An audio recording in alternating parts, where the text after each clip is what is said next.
All right. Welcome everybody to today's Getting Started with Kubernetes and Rancher 2.0. I have people joining the line, but we're going to go ahead and get started here because we have a lot to cover, and I want to make sure you get, everything that you need for this introduction. So just quickly setting the context for our time together. We're primarily focused on giving you just a solid technical introduction to Kubernetes using Rancher. So if you have questions that are more advanced or not quite on that topic, we might direct you to some other resources. And we do have a lot of slides to get through, but this is mainly a demo focused training. It's really meant to be hands-on. So if you have questions, please ask them, start asking them in the chat now. We'll try to integrate them as we go along, and pause at appropriate times to take some questions. We try to stay as well for the entire duration. If there are questions still, we'll do our best to stay. We have 90 minutes scheduled for this, so we should be able to get everything in. As a way of introduction, my name is Matthew Shear. I'm a community advocate for Rancher, and our trainer today is Nathan. Thanks so much, Nathan, for being here and for doing this. Really glad that you're able to step up and be here with us. No problem. I'm excited. All right. So a little bit more context. We hope that you have a basic understanding of Docker containers coming into this training. And if you don't, it's okay. There's plenty of resources, online and on the Rancher blog and Rancher docs to get to know Docker. And even if you don't know containers that well, I think you'll still get a lot out of this training. And Kubernetes is built on pods and sort of integrates with Docker in a sense. So you shouldn't be too far out of field. And if you do have questions, feel free to ask. A couple other tidbits, get our ducks in a row before we get started. If you want to have your own Rancher instance going to follow along in the training, then you can deploy it just in a few minutes.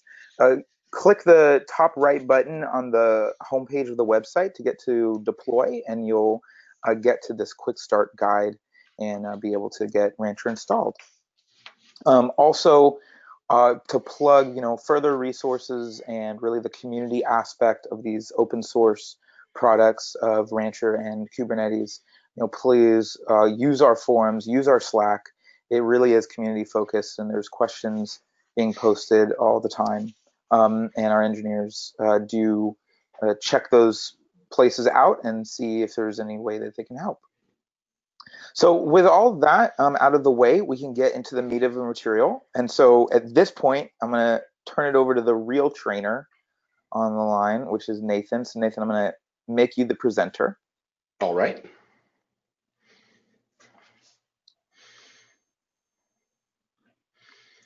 All right. Can you see my slides there? Yep, you're good. All right, great. Okay, so yeah, I'm Nathan Jenin. I'm going to be giving this presentation today. I love open source, and that's really why I work for Rancher, because I love contributing to open source projects. I'm a software engineer here at Rancher, and I'm going to be giving you this training, kind of some of the basics of Kubernetes and the basics of Rancher today. So the first thing I want to talk about is Kubernetes. So it is a container orchestration platform. Google had a huge amount of input on this. They kind of initially developed it. And there's really a lot of momentum around Kubernetes. So if you're familiar with the previous version of Rancher 1.6, so we actually supported multiple orchestration platforms. So with 2.0, we've really gone all in on Kubernetes. Kind of making that our orchestration platform of choice. And there's a lot of reasons around this. So, Kubernetes is a really powerful system. It's very scalable, it's very robust. There's a lot of interest in Kubernetes. It's got a lot of interest from large companies. So I have them on my next slide here. Oops, what's going on? There we go.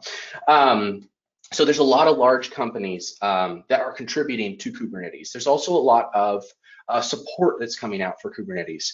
Providers like Azure with their AKS service, Google with GKE, Amazon with EKS, they're adding support for managed Kubernetes environments. So this is a very rapidly growing and changing system, and it's really powerful. And it's something that we at Rancher really wanted to get into because we think that there's a lot of promise here. It's showing real results in the world, and it's just a really powerful system. Now, that being said, Kubernetes is really powerful, but there's a lot of operational challenges that come along with it, with any complex system. If you are setting up a Kubernetes cluster, how do you deploy this across multiple infrastructures? How do you make sure that your access control and your authentication across those multiple clusters is consistent? How do you make sure that you're efficiently using the resources that you're giving Kubernetes?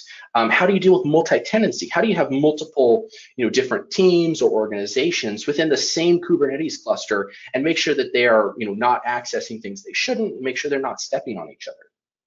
How do you make sure that your clusters are highly available? If things start going down, how do you make sure that you can still provide an acceptable level of service to your customers?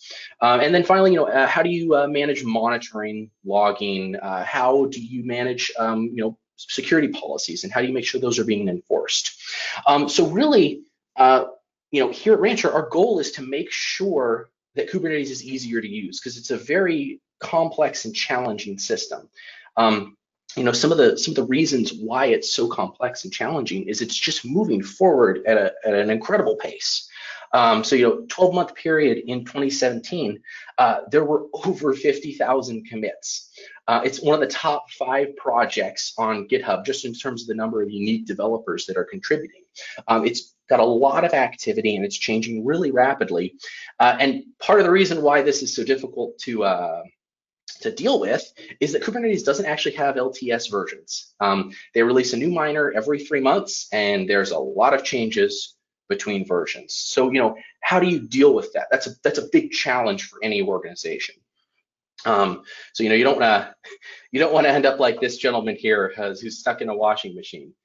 So, how do you deal with the abstractions and modularization that Kubernetes gives you? Because even if you have prior experience with a system like Docker, that doesn't necessarily mean that you're going to be able to translate that to Kubernetes, because it's just such a different paradigm. So it really can be painful to use if you don't have help. So really, the way we kind of view this is that Rancher and Kubernetes are better together. We want to provide an easy-to-use interface that you can use to configure Kubernetes and manage your deployments. We want to make sure that you can manage your infrastructure across different clouds and make sure that you're kind of doing that in a unified way. We want to make sure that you're getting the latest version of Kubernetes out there. That means automating deployments, managing workloads, managing RBAC, security policies, project management. Projects we'll get into a little later. That's kind of a Rancher construct that we use to kind of help organize things. It'll be explained later in the presentation. And finally, we also offer 24/7 enterprise-grade support.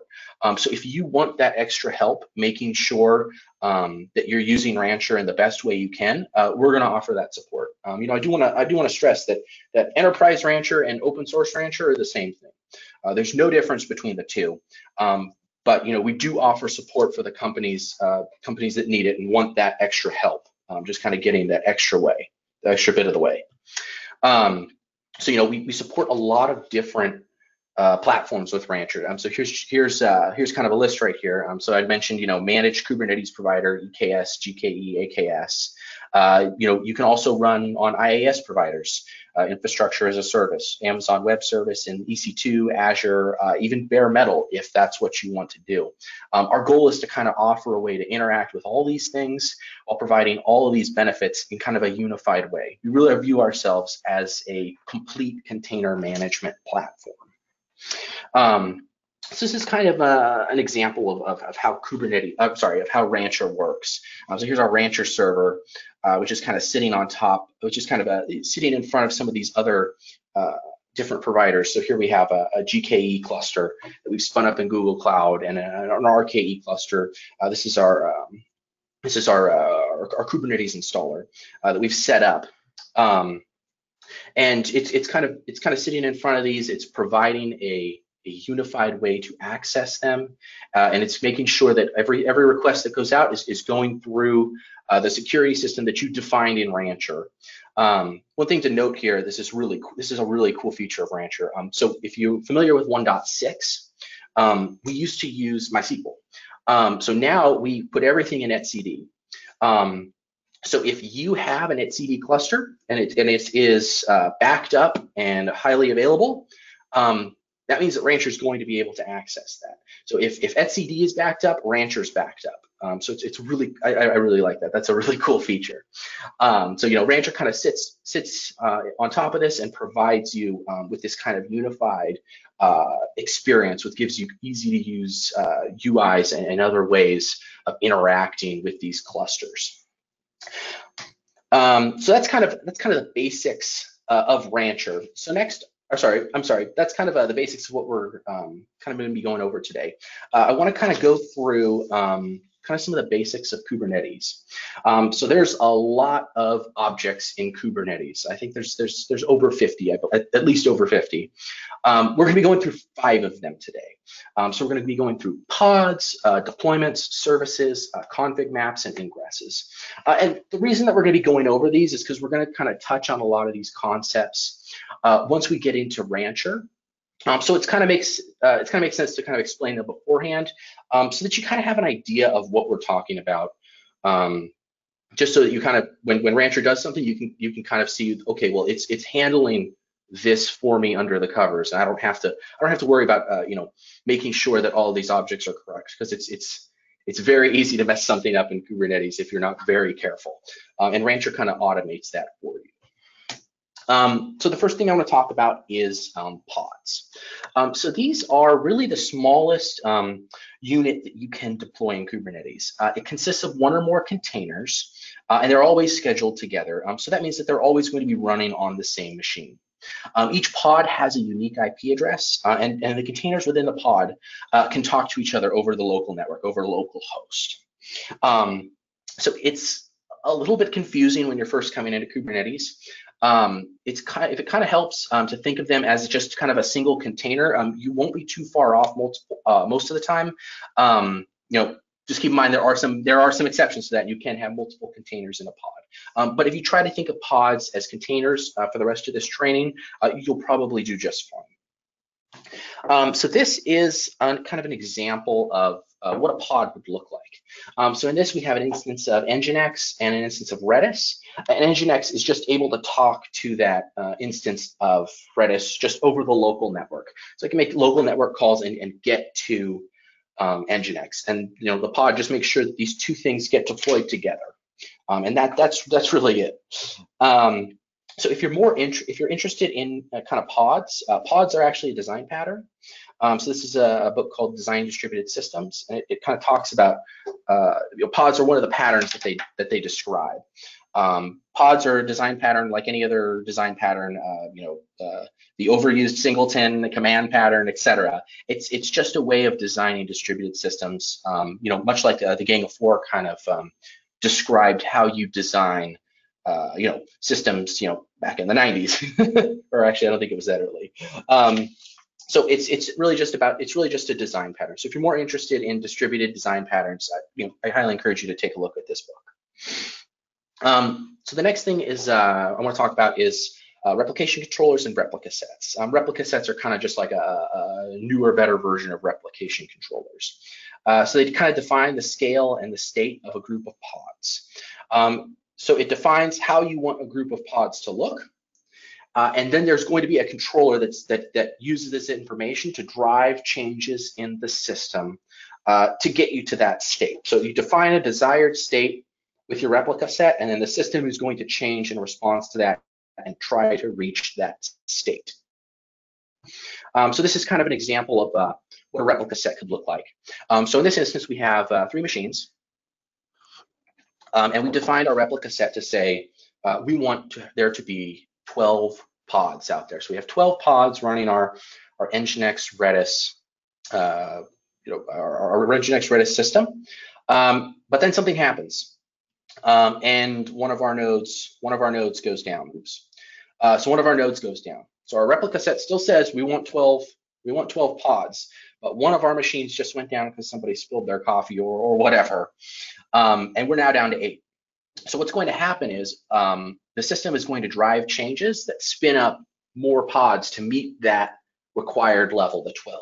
So it's going to spin up 2 more pods in each of these machines so that we get back up to that level of 12 pods and make sure that those are scheduled and running. There's some obvious caveats with this. If you don't have the resources to run 6 nodes on each, 6 pods on each of these machines, it's obviously not going to be able to do that because it's not magic, and you have to have the computational resources available to schedule the pods. But assuming that you have resources available, it will spin the pods up to satisfy that replica set. And there's kind of some little knobs and dials you can turn with this. You can make sure that certain workloads are prioritized over others. That's kind of beyond the scope of this training. So the next thing I want to talk about is deployments. So deployments are a level above replica sets. And they're kind of, what they do basically do is they let you manage, create, and update the replica sets. And this is really useful because it basically lets you provide upgrades and rolling upgrades or scale out your replica sets. So to kind of show you what I mean by this, so let's say we have a deployment that references a replica set that has 4 pods in it. And I want to do a rolling upgrade of these pods. So I can change my deployment to get upgrade to a new version of my service. And because I've chosen to do a kind of a rolling style upgrade, oops, what did I do there? There we go. Because I've chosen to do a rolling style upgrade, it's gonna put out 2 more pods. So it's gonna kind of modify. It's gonna create a new replica set or modify a replica set so that we get those 2 pods out there. It's gonna bring down 2 of the existing and then finally swap over the last set. So we maintained the availability of our system. We always had at least 4 pods out there so we could handle the traffic that was coming in, but we slowly kind of swapped these out. Excuse me. So the deployment is kind of what allows you to do that. It allows you to kind of orchestrate how these things happen. And you can schedule this in different ways. There's, I believe, all at once. Excuse me. So you could swap these all out at the same time. It just depends on how you want to set up this deployment. But deployments are how you manage your replica sets. So it's kind of good to think about that. So next I want to talk about services. So what services do is they basically let you create a DNS entry to refer to a group of pods. I want to stress that this is internal only. This is not external. We'll get into how to do external in a little bit. But this basically lets you kind of provide a consistent endpoint that lets you access a group of pods. There's different types of this. Node ports basically exposes your application via an IP address and a port on each of your nodes. Cluster IP gives you a kind of an IP that you can reference this group of pods. And the load balancer, that's a layer 4 load balancer. It works with your cloud provider to create a public IP for your app. So this is kind of an example of how this would work. There actually should be way more lines here because there's really a line to each of these pods, but this graph would just become too confusing with that. So basically we have a service and it gives us a way of addressing these pods in kind of a consistent way, because we don't want to have to deal with pods IPs changing or anything like that. So the next thing I want to talk about is config maps. So these are really just ways of giving your pods arbitrary configuration values and files. So it basically allows you to have different configurations for different environments. Then you can expose these to your pods as environmental variables, local storage, volume mounts, but it's basically just a way of kind of decoupling your pod spec from your configuration values. So kind of an example of how you would do this. And this is a little wrong. This should say QA config and this should say prod config. Apologize for that. So basically you can have a config for each environment in this example. So we have a dev environment, a QA environment, and a prod environment. We have the same pod, but we're giving it different configurations, and we can kind of use that, to whatever different changes or configurations we need to do for each environment, we can use our config map to provide that to the pods. So it's a really handy feature. So finally, for Kubernetes, I want to talk about ingresses. So this is how you basically route traffic from outside your cluster to inside your cluster. You can use it to expose your kind of Kubernetes apps and services, or I shouldn't say that. You can use to expose your Kubernetes apps to the outside world. So you can route traffic. It's usually based on a host and path. This is implemented in a lot of different ways. I believe the default is Nginx. That's how the ingress is implemented. There are other options if you need it. Depending on your cloud provider, you might get a different option there. But that's basically kind of how you route traffic in. So here's kind of an example of that. So this is this service IP we looked at earlier.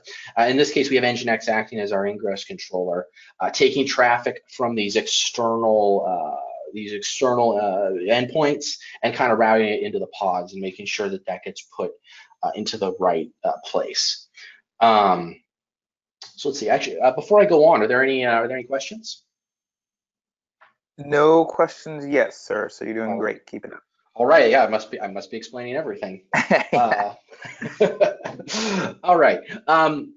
So next, we're going to kind of go over Rancher 2.0, and I'm going to go over these points. We're going to talk about how to set up Rancher, how to do authentication and security, how to do storage, projects, namespaces, catalogs, CLI, API, kubectl.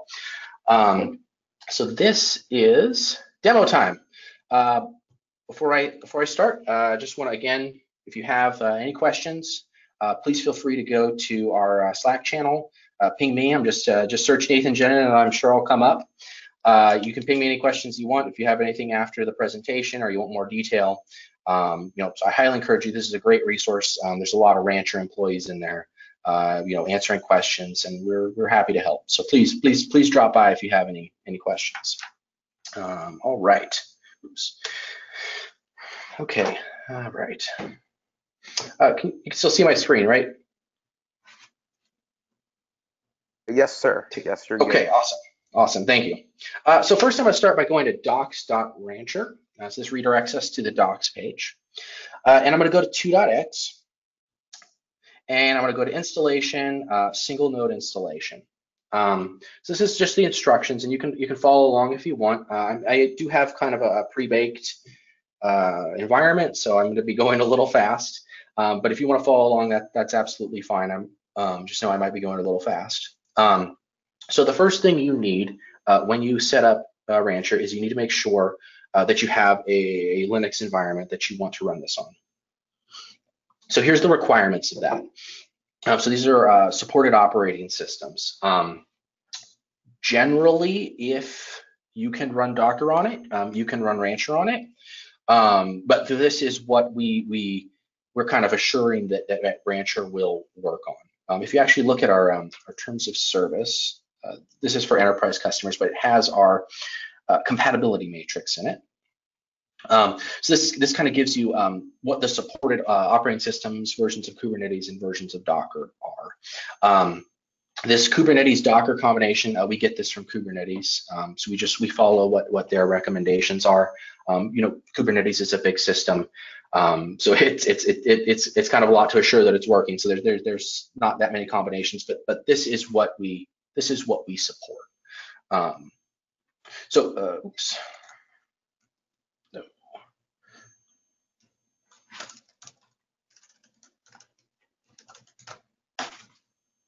What did I do? Oh, there we go.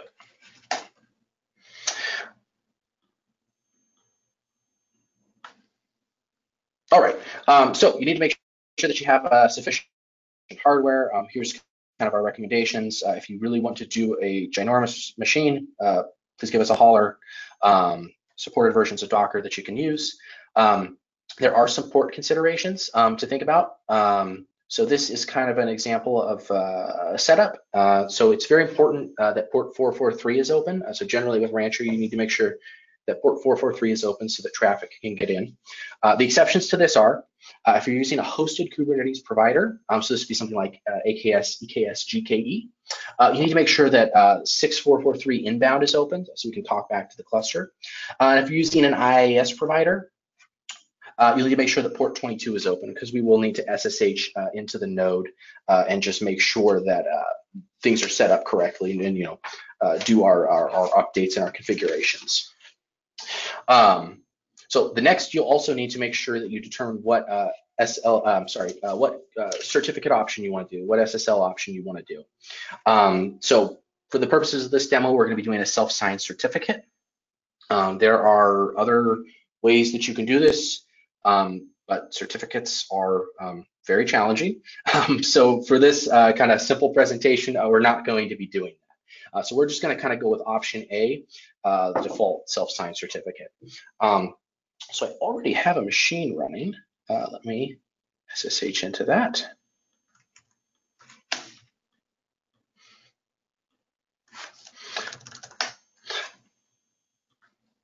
So this is an instance of Rancher I started this morning. So I started it with this command right here, and you can see. So I have Rancher running, and I have those ports forwarded that we talked about.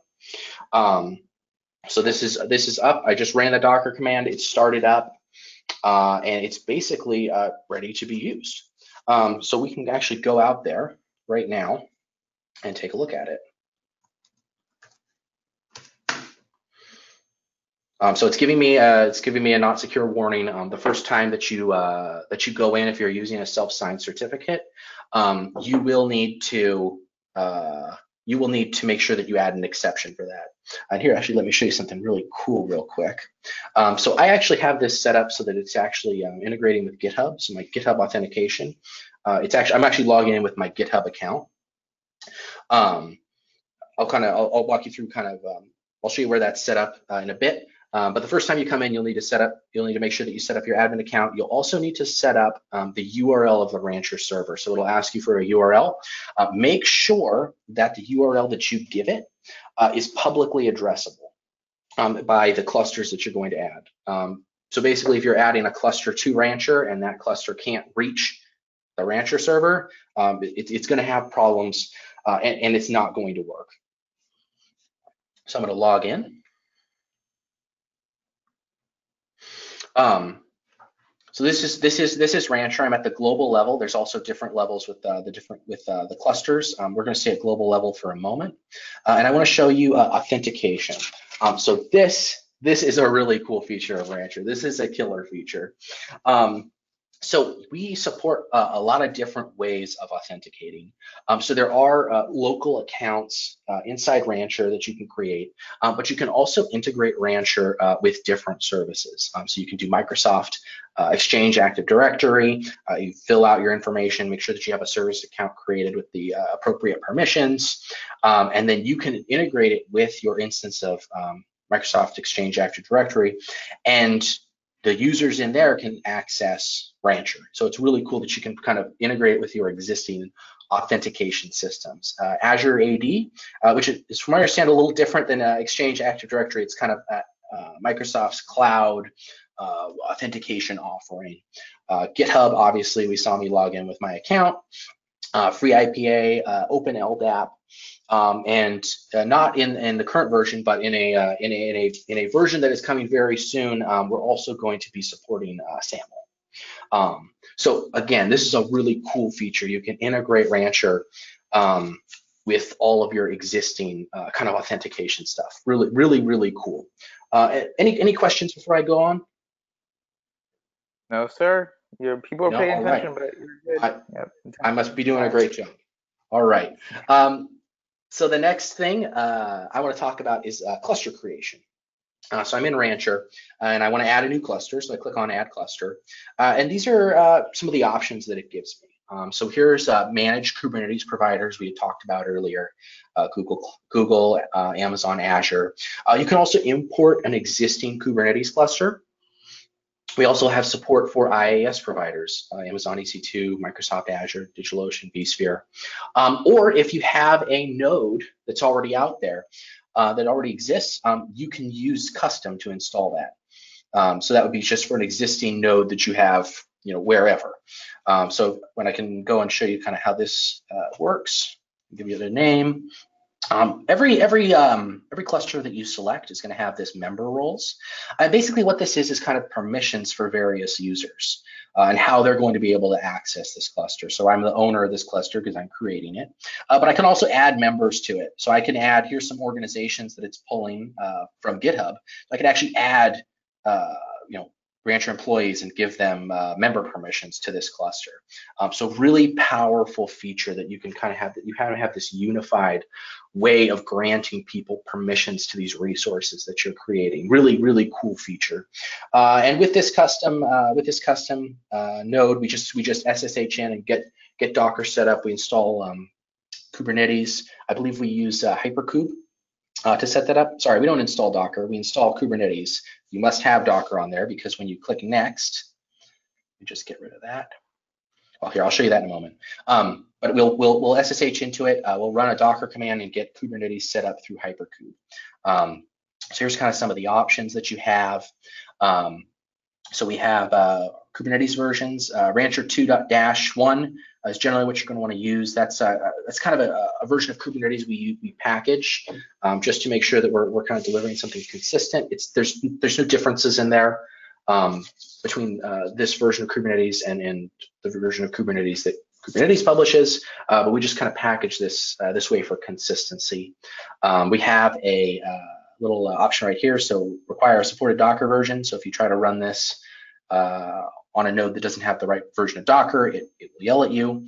A cloud provider, so that you can kind of get those extra features out of Kubernetes, from the cloud provider, storage, load balancing. We also have network support. So Flannel, Calico, and Canal, and Canal is kind of the best of both worlds of Flannel and Calico. Really cool. We also have edit as YAML. So if you're kind of doing some advanced stuff in RKE, you can come in here and paste in your configuration from that, and it'll get transferred over. So really cool feature. You can edit it in this form, or you can also read it from a file. Really cool feature. Pod security policies, we'll touch on that in kind of a little bit. But anyway, you'd hit next on this. And you get this command that you can run on each of your nodes, designating them worker nodes, control planes, etcd. You just copy this Docker command and run it on the nodes, and then they would automatically register back with Rancher. So really cool feature that you can basically import any nodes that you want into Rancher. So I'll just delete that. So I do want to show you actually bringing a cluster in. So I'm going to import in a Azure cluster that I created this morning. So I'm going to go click create. So it's going to give me a command. I'm going to have to use this insecure command because I do not have the certificate. I have a self-signed certificate. So I'm just going to go over to Azure.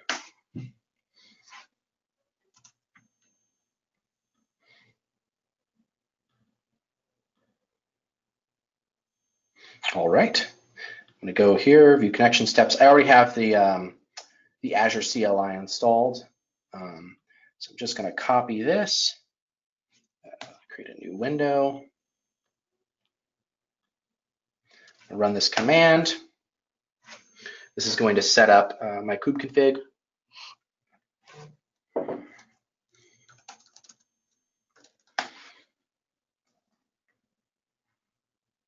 Yep, and so we see that we're talking to the cluster. There's the AKS agent pool.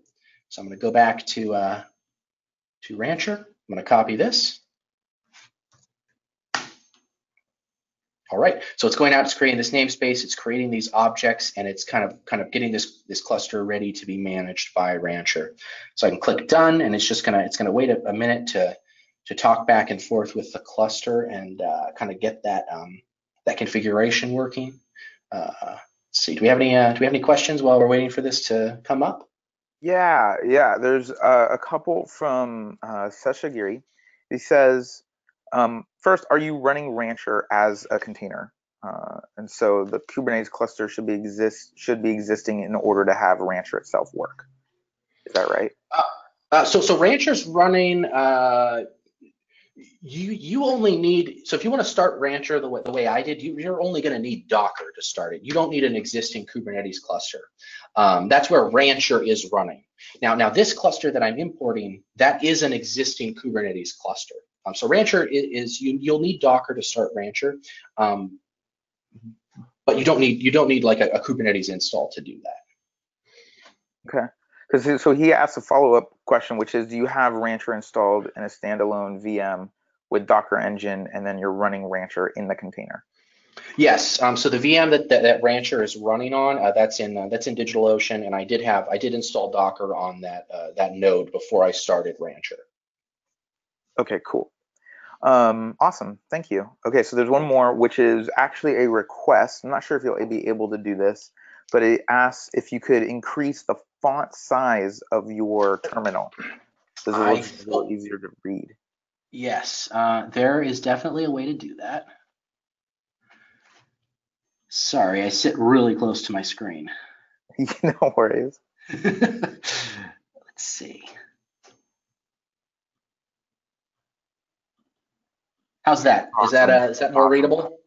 Yeah, it is for me for sure. So hopefully it is. Okay, awesome. Yeah. Sorry about that. Okay. No worries. All right. So where was I? All right. That was all the questions, right? Yes. Yes, for now. Okay. Awesome. So I'm going to kind of go through now this cluster that we just imported. I kind of went to the Azure. This is the Azure cluster that we just imported. So this is kind of some health checks. There is a bug right now. It's in upstream Kubernetes, and it's due to the way that Azure is deploying their clusters. It's kind of exposing a bug in Kubernetes. So these health checks are always going to fail when you import an Azure cluster. We're just really waiting on Kubernetes to get around fixing this. But you can see kind of some high-level statistics about your cluster in here.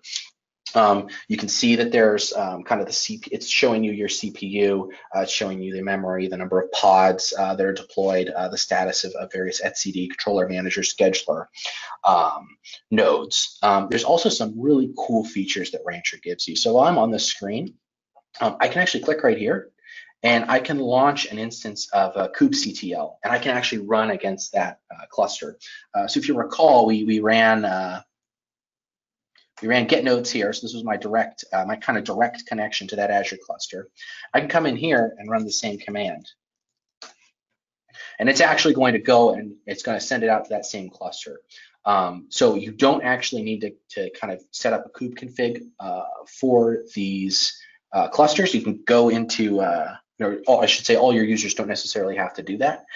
They can go in and use this kind of in-browser kubectl to access the cluster. Really, really handy. It's very convenient to be able to do this. If you want, you can also get a kubeconfig file. So this will generate a kubeconfig file you can put in on your machine, and you can access it through the command line the same way that I did here. Now, I should mention that these go through Rancher. So you're going to be getting, you're going to be getting Rancher authentication kind of on top of this. So if Rancher does go down for whatever reason, you're going to need to use your original kubeconfig like I had right here, just to get access to it. Because if Rancher's down, it obviously can't route traffic. So just really cool feature. I absolutely love this. It really helpful. So this is kind of the top level cluster. So the next is the node. So if you recall, we looked, and I did start this cluster with one node. So Rancher is going to kind of show you the node here, give you just kind of general information about it. Now, because I did import this cluster, I can't actually scale the nodes from here. If I was using a IaaS provider, I could actually scale it.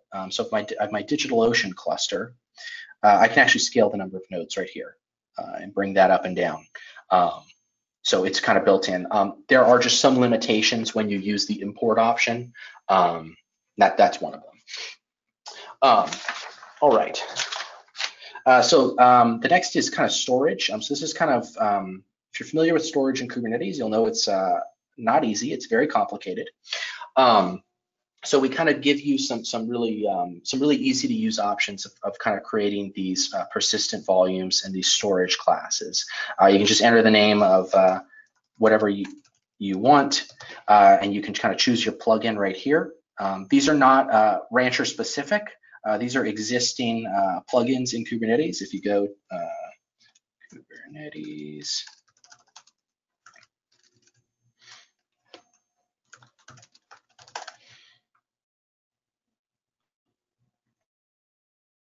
if you actually go out and look on Kubernetes websites, a lot of these are actually listed out here. Let's see, is this the correct one? There's some of them. Yep. So I mean, the types of persistent volumes, you'll notice this list kind of mirrored here. So we're really just kind of giving you the existing features in Kubernetes, but we're kind of putting it in a really easy to use way, so that your users can kind of reference these storage classes and these persistent volumes in a kind of a unified way, a lot easier than manually doing this. So a really cool feature. I should mention that some of these are dependent on the infrastructure that you're running on. If you are running in Azure, don't try to spin up an Amazon EBS disk. It's not going to work. So you do need to make sure that you're spinning up things that are appropriate for the infrastructure you're running on. So the next thing I want to talk about is projects and namespaces. So namespaces is a Kubernetes construct. Projects is something that Rancher introduces, and it's kind of a way to kind of manage your different namespaces. How you're applying pod security policies to your namespaces, how you're giving users access to these systems. So it's really kind of just a way for you to kind of organize how you're doing things. I don't know if I mentioned this, but Rancher is really just it's really just Kubernetes. Everything that all the constructs that you see that are kind of unique to Rancher, all these things are implemented as custom resources, CRDs, inside of Kubernetes. So if you actually were to go into the cluster, you could actually see projects, get projects. Let's see. Oh, no. I think that's not the right way to do that. That was not the correct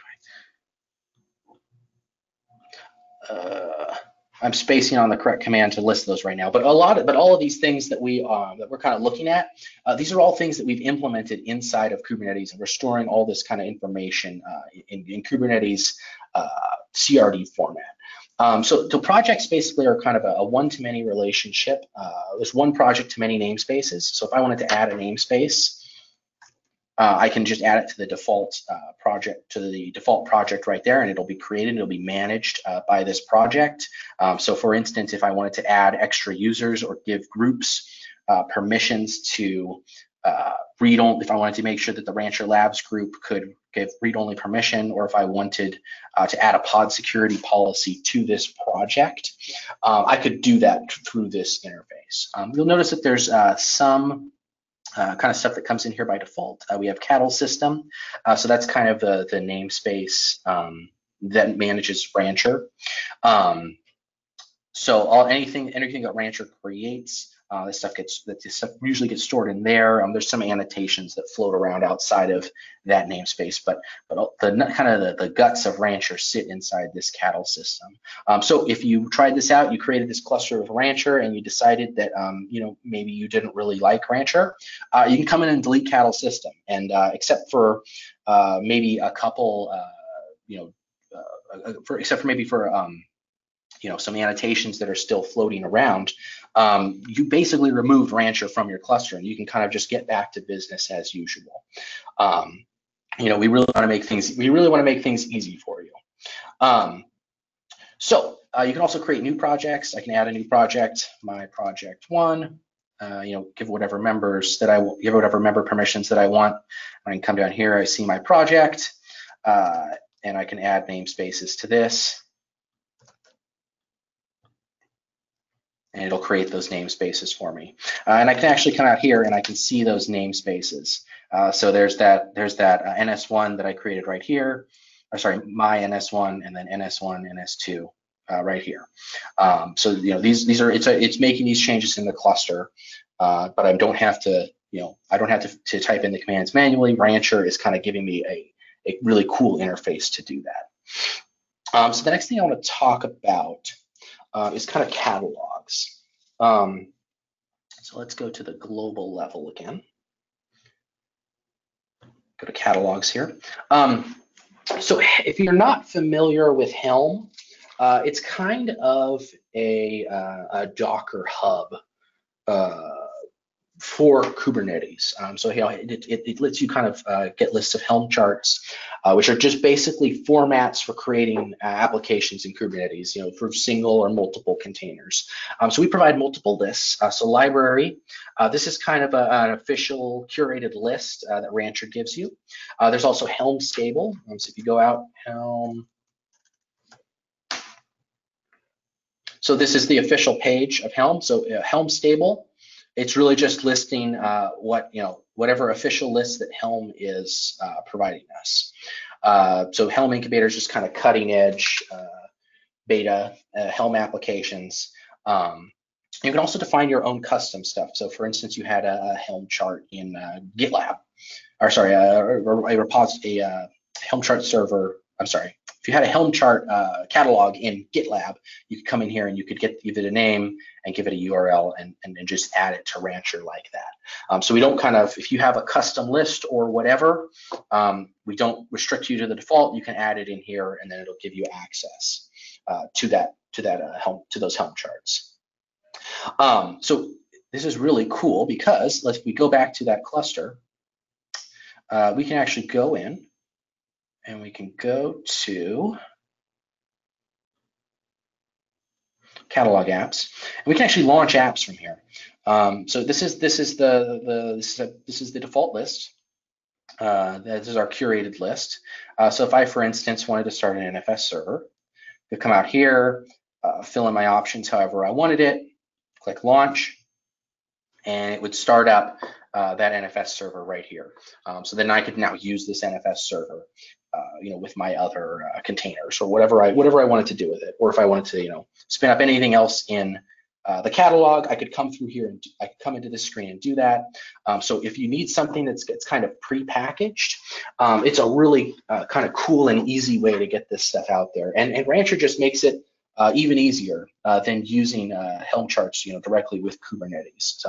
So again, we're really here to kind of bring things together and streamline how you're using Kubernetes.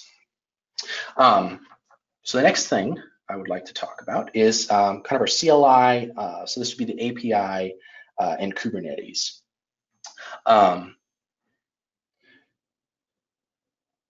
So our goal is really not to get in the way of you interacting with Kubernetes. We really just want to make it better. So as I mentioned earlier, if you come into a cluster and you want to launch kubectl from the command line and start running commands, run, I can come in here and run pods and create deployments from the command line. And this stuff will automatically start showing up in Rancher. So one of the cool things is, so I just created this deployment, and I can go in, I go to workloads. So that deployment I just created actually shows up right in here. So we're watching Kubernetes and we're making sure that the things that you do get updated in Rancher, but we're not restricting you to only using Rancher. So if you like using the command line, you can absolutely do that with Rancher. So we also offer a really cool way, kind of a managing Rancher, and that would be through our CLI. So I'm going to download that. I'm going to do Mac OS.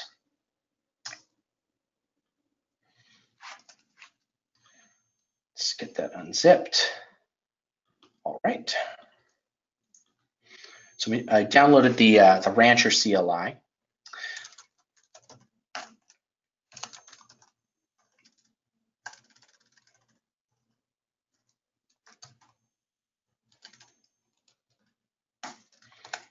All right. So this is the Rancher CLI. And what this basically does is kind of give you the ability to manage Rancher from the command line. So if you want kind of that extra flexibility, not having to go in and do everything through the UI manually, we give you that. So I can log in, and I need a token. So it requires a token. You need to create an API token for the Rancher CLI to log in. So I can do that through here. I can go to API keys. I can click add a key, Nathan's API key. You can choose your expiration here. An important thing to note about these tokens is that these are not connected to a user. So if you create a token for a user and later you remove that user from Rancher, you need to make sure that you also remove their API key. Because they will still be able to use that API key to access the system. So just kind of a gotcha. Make sure that if you're managing users and you're removing them, you need to make sure that you're also cleaning up the API key. So I'm just going to let this one expire a day from now, and I'm going to create it. So I got an endpoint to use and a token, and I'm going to copy that. And let's see. I need to put my server URL in there.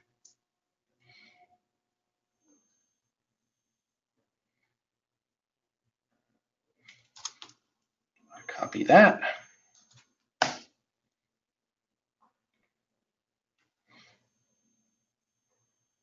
So it's just logging in right now.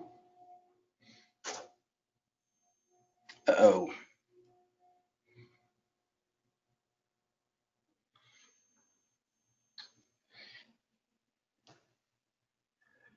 The curse of the live demo. It doesn't always go the way you rehearsed it.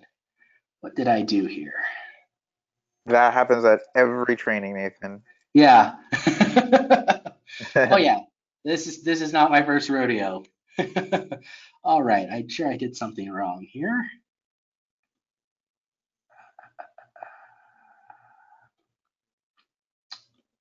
Am I clicking the wrong one? Did I just? Nope. That was the right one. Let's see. What if I just do token flag is required?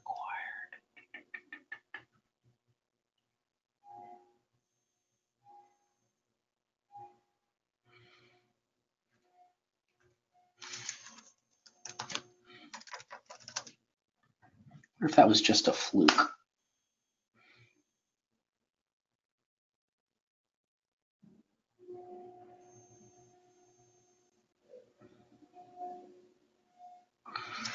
Executable waiting headers. Let me give myself another 30 seconds. I wonder if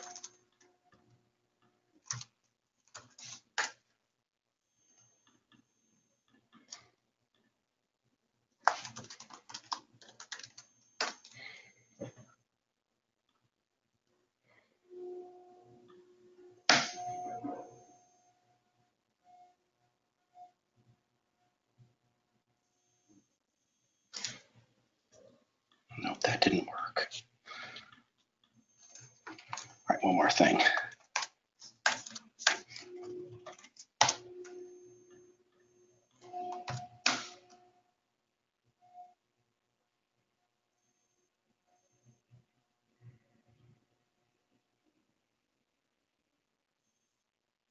Okay, I'm not sure exactly what's causing this, but basically, what Rancher kind of lets you do is through the CLI, once you've logged in, it lets you kind of interact with all these constructs that we've been talking about. So you can take operations on the catalog, you can interact with clusters, you can get through to kubectl directly. So it's just kind of a really cool way that you can use Rancher. Kind of an extra piece of functionality so that you're not constrained to using to using the UI. So we don't constrain you to that. We also give you other ways of interacting with it. So I do want to mention that if you are using this information, you do need to make sure that you are you're saving this API key that you created. Once you create it, it's not, there's no other way to retrieve it. So make sure that you copy all this stuff down before you use, before you close the screen, because you won't be able to get this information back. So make sure that you're copying it down. Are there any questions about kind of what we've gone over? Well, there is another request, which is if you can talk about or maybe show a little bit of how you would spin up a cluster on basically an on-premise Kubernetes cluster. Could you talk about that? Yeah. Okay. Yeah. So let's see. So how can I kind of demo this? So fundamentally, when you're running, we'll kind of show a custom cluster. So when you're running this, really all you're doing is running a Docker command, and I can actually, let's see, I can actually probably reuse this thing. Oh no, I can't. No, I can't. What can I do? Let's see. I think I have a server in DigitalOcean that I can kind of show. It's obviously not on premise. It's going to be in DigitalOcean, but the process would be very similar. Let's see. Where do I have it? That's my demo.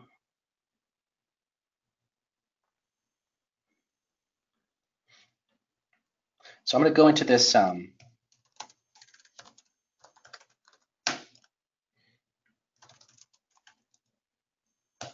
right. So this, what does this have on it? Which one's this? This already has Rancher running on it. Let me. This must be the one.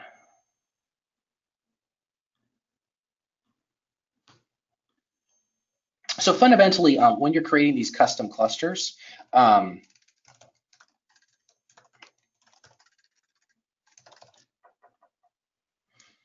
really all you're doing is getting this this Docker command to run. So if I had an existing node, whether this is addressable, whether this is running in DigitalOcean or it's running in my data center, as long as I have a way of talking to it and addressing that node, I can run this Docker command on it, and it's going to connect to Rancher and be managed by Rancher. I'm not sure if I can show it with this one, because I think this one is. This is. I think this is that one. We just spin up a new one. It only takes a few moments.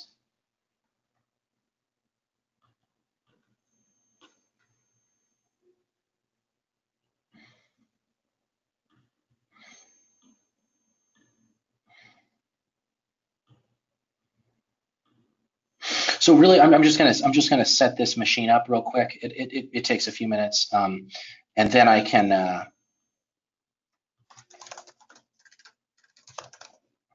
And I'm going to show you just how you would run these commands on it, but it's not difficult. So the same process would apply for an internal a node that you maybe had running in your own data center, as long as you could access that node, and as long as Rancher could talk to it, make sure that the correct ports are open. There's no reason that the same process wouldn't apply to something that was just sitting in your own data center. So let me copy this. So I'm just going to SSH into this node and make sure that Docker is installed. Excuse me.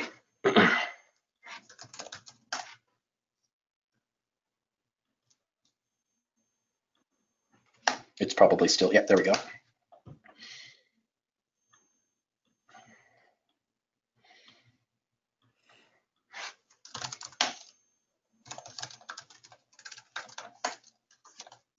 I'm just installing Docker on here so that I can run these commands. But effectively, there's really no difference between this node right here and a node that would sit in your data center.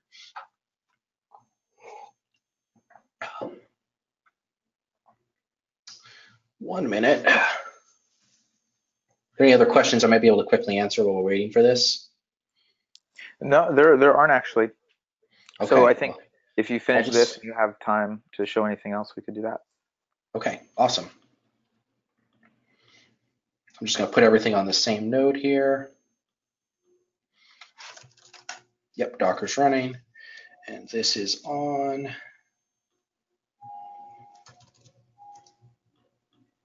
So it gives me a Docker command right here to run. I can just copy this, run it on, oops, is that the right one? Yes, it was. So I can just run this, command that Rancher's giving me, and it's gonna just automatically go out and set up everything it needs to on this node. And again, there's really no difference between this and a machine running on bare metal. As long as Rancher has access to it, it's going to go out and so it's pulling images, it's making sure that everything's set up. This does take a few minutes, but that's generally the process. So you would just now wait for this cluster to come up. So the same process that I just did here on this DigitalOcean node, you could do on a bare metal node. So anything else? I should be anything else I should be showing? There's no more questions. I mean, if you haven't talked about the app catalog or home catalog, that might be cool, or alerts and logging, that would be good to see. Yeah, absolutely. Let's see. So again, so this was Helm. I can actually show you kind of what a Helm chart looks like. Let's see. Where was that?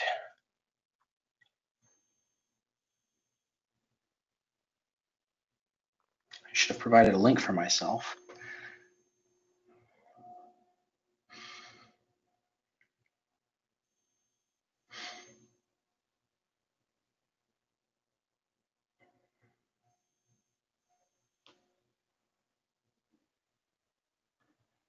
There we go. So this is just, I'm just going to the docs at Helm, and this kind of shows you the structure of the Helm chart, and it's really just a way kind of describing how these applications are going to show up, or how these applications should be created in Rancher. So there's a bunch of information if you go out to helm.sh. That's the official Helm website that you can find on these charts. So for instance, and in here again, this is our official repository. I can actually enable this, and I believe that it will just automatically give me more options. So this would be pulling in Helm stables, Helm charts. Let's see.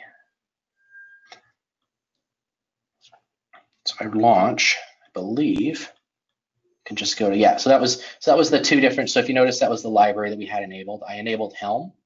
This is the curated list that Rancher kind of comes with. So I enabled the other one, and I can come in here and I can click on Helm, and it will actually kind of give me that list. Of all the other options that you can kind of get in, that you can kind of get from there. So this is their official Helm Helm list of applications. So the next thing would be so alerts. So this is kind of a cool feature that you get out of Rancher. So this is basically you can kind of set up how you want alerts to function. So if I was going to come in here, I could actually click on here and add alerts, and I could name my alert, and I can. It's got a kind of a simple, easy to understand way of specifying these. So if I want to, when my scheduler is unhealthy, send a warning, and then I can kind of add notifiers in here. So you can create your notifiers here, and this is basically kind of just a way of communicating out that something has gone wrong in the system. How do you want to communicate out that something that's unhealthy? So Slack, big obviously a big platform that a lot of people use. If you just want to send an email, you can fill this out, fill it in with your information and send a test. PagerDuty. Also, if you have an application that just takes webhooks, you can enter your webhook in here. I'll enter something that I think this will work. So I can add a webhook in here, and it'll just, whenever I want to, it'll make a call out to that webhook. Obviously, this is not going to do anything, but that, I can set this up with the endpoint that I want, and then when I'm creating my alerts, I can come in and then choose to send it through my Google notifier. So I can kind of set up these notifiers and then reuse them throughout these alerts.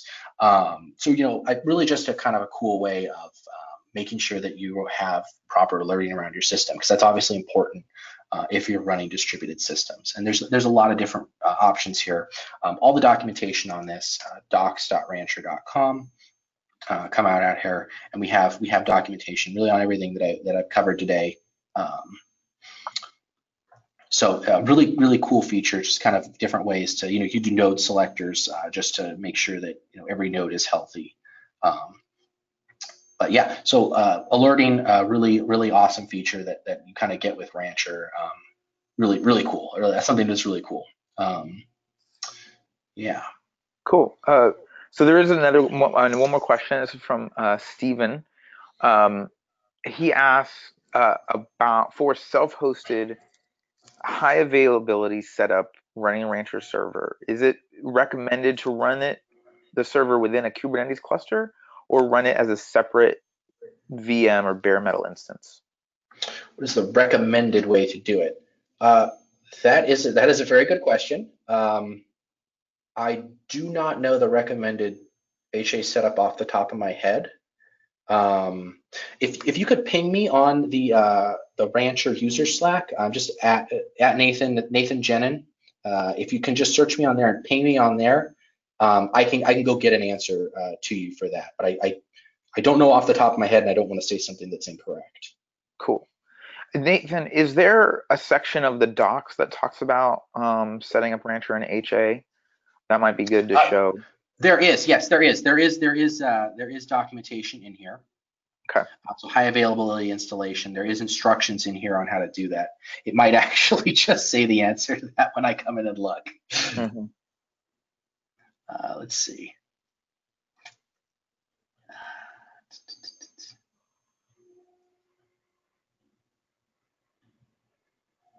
So there is instructions in here. Let's see, how does it say to do it?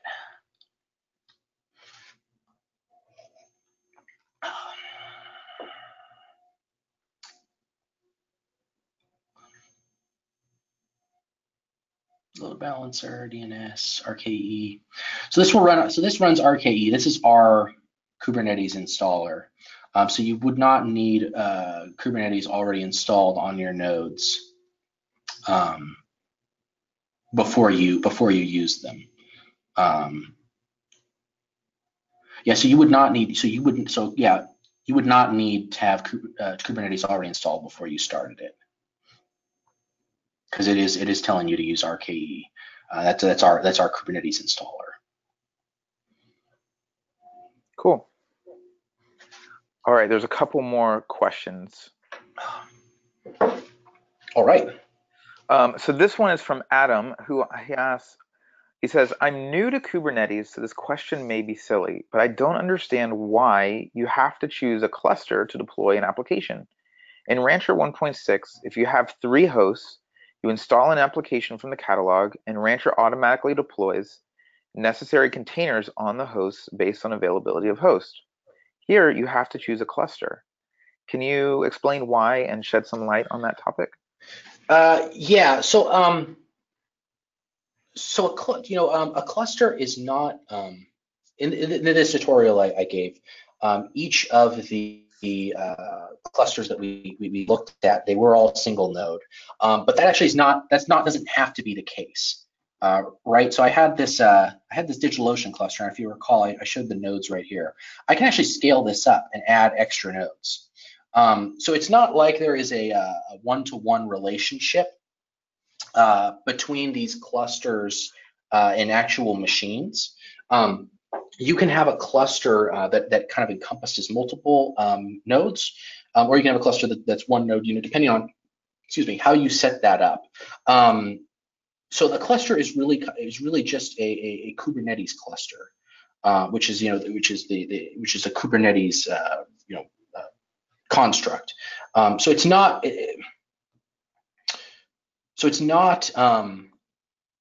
it's not like you can't have a setup where you have multiple nodes. It's just that that setup would be controlled at the cluster level. I hope that makes sense. Really, a cluster is a representation of a Kubernetes cluster. So if you have multiple nodes, they can be under that cluster, or maybe you have multiple clusters and each of those clusters have different nodes. Cool. Okay. And Adam, if you still don't understand, please just ask another clarifying question, or maybe you can ask on the Slack channel too. Yeah, absolutely. Feel free to ping me anytime. Yeah, and you can reach out to Nathan. So there's another one. This question are there any monitoring capabilities within Rancher for pod or container monitoring? For pod or container monitoring. So we do have kind of some basic status that would come through with the workloads. Let's take a look at this. So there is kind of a general active or failed notifications that you'd get on this screen. I want to say that you can set up an alert based on that, but I want to go look at it and make sure that it actually allows you to have a selector based on that. Yeah, that's node. That's node.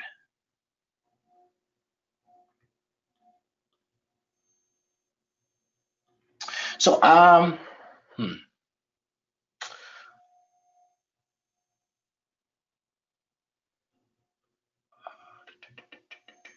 So you can do warning. You can do, yeah. So I believe here. Let's see if we can get an alert to fire off.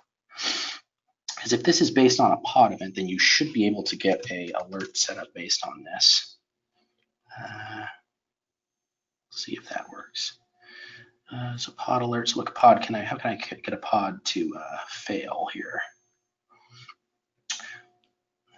It's probably gonna be a little difficult. Yeah, so I've never actually done this, but I believe you can set up these alerts based off of pods going into bad states. Go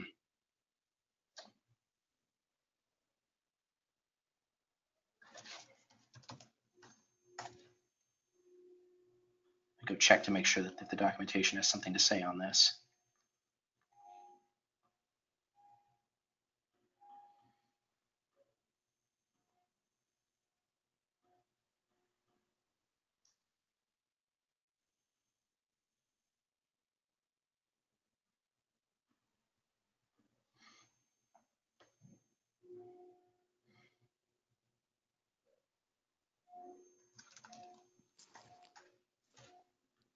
Here we go, pod alerts. So yeah, you can set up alerts to trigger based off of that if you get into a bad state, and then you can send alerts based off of that. I don't have a good way of causing a pod to fail off the top of my head, but that alert that I showed that should send off an alert if we get into a kind of a warning state for a pod. For this cluster. And there's documentation right here in Rancher on kind of how you set that up. Cool. And Nathan, is this where, like a Helm chart or an app like maybe a Prometheus or something like that would be useful? If you wanted kind of like an external alerting system, or kind of a separate, yeah. Yeah, if you wanted to bring in your own alerting, as long as it played nice with Kubernetes, I can't think of any reason why it wouldn't work well with that. We try not to get in the way. So if it works with Kubernetes in general, it will generally work with Rancher. Cool. Great, awesome. Well, there's no other questions on the chat right now. And we do have a little bit of time. If there's anything else you want to show, we can. Otherwise, we'll just wrap up a little early. Let me see. Do I have anything I forgot or missed?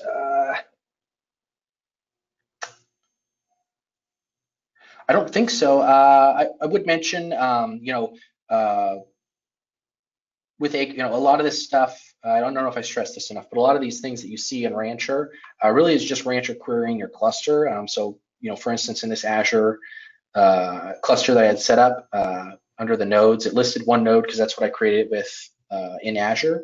But if I were to go out to Azure and actually go out and update the number of nodes that I had out there, I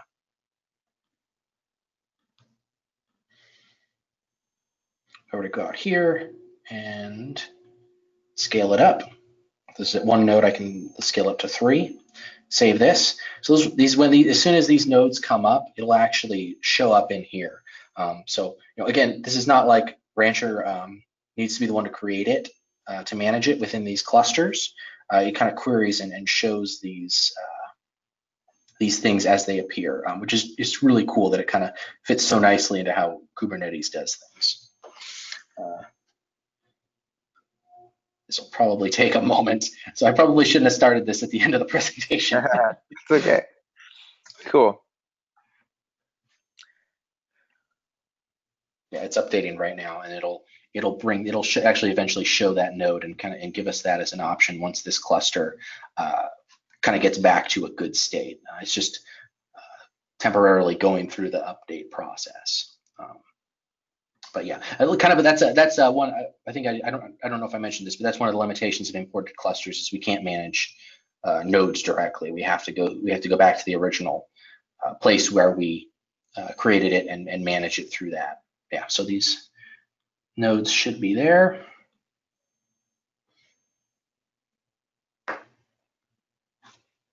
One moment, it's thinking.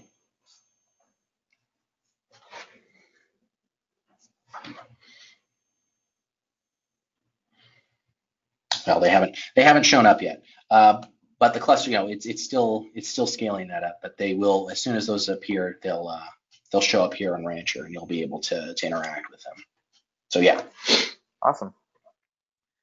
Very cool. Okay, well, there aren't any more questions, so I think I'm going to wrap it up. Are you good with that, Jason? I mean, good with that, Nathan?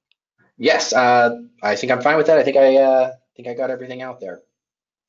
Sweet. Okay, so I'm just going to take the presentation for a moment. All right.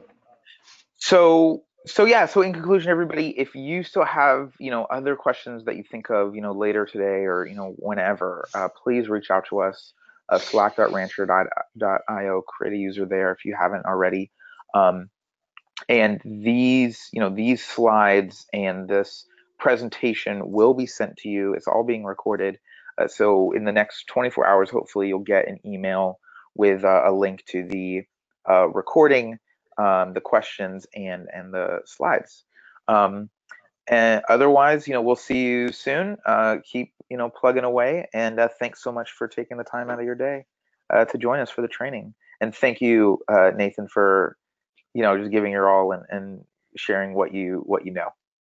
Super appreciate it. Opportunity. Yep. Yeah, absolutely. All right, everybody. Have a great day.